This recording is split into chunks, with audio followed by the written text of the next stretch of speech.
Digital చెల్లింపుల సంస్థ పేటీఎంని నడుపుతున్న 197 కమ్యూనికేషన్లో భాగమైన పేటీఎం పేమెంట్స్ బ్యాంకులో డిపాజిట్ లావాదేవీలను నిలిపివేయడానికి భారతీయ రిజర్వ్ బ్యాంక్ ఆర్బీఐ శుక్రవారం 15 రోజుల గడువును పొడిగించింది. కస్టమర్లు తమ ఖాతాలు, వాలెట్లు, ఫాస్టాగ్లు మరియు ప్రీపెయిడ్ కార్డులలో డబ్బును డిపాజిట్ చేయడానికి ఇప్పుడు మార్చి 15 వరకు సమయం ఉంది. చెల్లింపుల బ్యాంకు వినియోగదారులు మరియు ప్రత్యామ్నాయ ఏర్పాట్లు చేయడానికి మరింత సమయం అవసరమయ్యే వ్యాపారుల అవసరాలను తీర్చడం ఈ పొడిగింపు లక్ష్యమని సెంట్రల్ బ్యాంక్ తెలిపింది. ఈ చర్య ప్రజల శ్రేయస్సు కోసమే అని నొక్కి చెప్పింది. పెద్ద ఎత్తున నిబంధనలు పాటించకపోవడం మరియు పర్యవేక్షణ ఆందోళనను పేర్కొంటూ ఫిబ్రవరి 29 తరువాత కస్టమర్ ఖాతాలు, వాలెట్లు, ఫాస్టాగ్లు మరియు ఇతర సాధనాల్లో డిపాజిట్లు లేదా టాపప్లను స్వీకరించడాన్ని నిలిపివేయాలని ఆర్బీఐ జనవరి 31న పేటీఎం పేమెంట్స్ బ్యాంక్ ని ఆదేశించింది. మార్చి 15 తర్వాత ఏ కస్టమర్ ఖాతాలు, ప్రీపెయిడ్ సాధనాలు,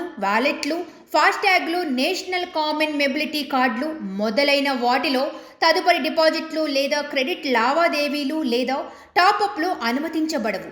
వడ్డీ, క్యాష్ బ్యాక్లు, భాగస్వామ్య బ్యాంకుల నుంచి స్విచ్ చేయడం లేదా ఎప్పుడైనా క్రెడిట్ చేయబడే రిఫండ్లు అని ఆర్బీఐ శుక్రవారం తెలిపింది. ప్రత్యేకంగా Paytm QR code, Paytm sound box లేదా పేటీఎం పీఓఎస్ టెర్మినల్స్ని ఉపయోగించి చెల్లింపులను అంగీకరించే వ్యాపారులు లేదా వ్యాపారాలు తమ రసీదు మరియు నిధుల బదిలీ అయితే మార్చి 15 తర్వాత కూడా దానిని ఉపయోగించడం కొనసాగించవచ్చని ఆర్బీఐ శుక్రవారం తెలిపింది. పేటీఎం పేమెంట్స్ బ్యాంక్ కాకుండా ఇతర బ్యాంక్ ఖాతాకు లింక్ చేయబడింది. అయితే పేటీఎం పేమెంట్స్ బ్యాంక్ నిర్వహిస్తున్న 197 కమ్యూనికేషన్ మరియు పేటీఎం చెల్లింపుల సేవల నోడల్ ఖాతాలను మూసివేయడానికి గడువు పొడిగించబడలేదు.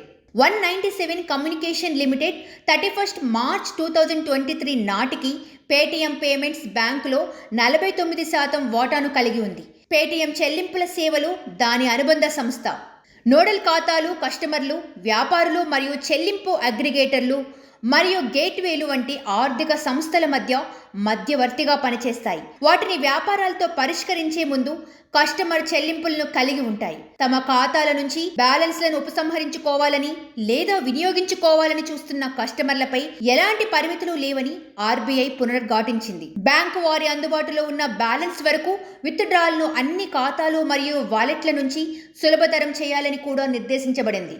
స్తంభింపచేసిన లేదా చట్ట అమలు లేదా న్యాయ అధికారులచే తాత్కాలిక హక్కుగా గుర్తింపబడిన వాటిని మినహాయించి సెంట్రల్ బ్యాంక్ జోడించింది. ఇంతలో 197 కమ్యూనికేషన్ రెగ్యులేటరీ ఫైలింగ్లో మునుపటి మాదిరిగానే అతుకులు లేని వ్యాపారి సెటిల్మెంట్లను నిర్ధారించడానికి ఎస్కో ఖాతాను తెరవడం ద్వారా యాక్సిస్ బ్యాంక్ కి తన నోడల్ ఖాతాను మార్చినట్లు తెలిపింది. ఈ ఏర్పాటు ఓసీఎల్ పేటీఎం పేమెంట్స్ బ్యాంకుతో ఉపయోగిస్తున్న నోడల్ ఖాతాను సజావుగా భర్తీ చేస్తుందని భావిస్తున్నారు. పేటీఎం పేమెంట్ సర్వీసెస్ లిమిటెడ్ ఓసీఎల్ యొక్క పూర్తి యాజమాన్యంలోని అనుబంధ సంస్థ యాక్సిస్ బ్యాంక్ సేవలను ప్రారంభించినప్పటి నుండి ఇప్పటికీ ఉపయోగిస్తుంది, ప్రకటన పేర్కొంది.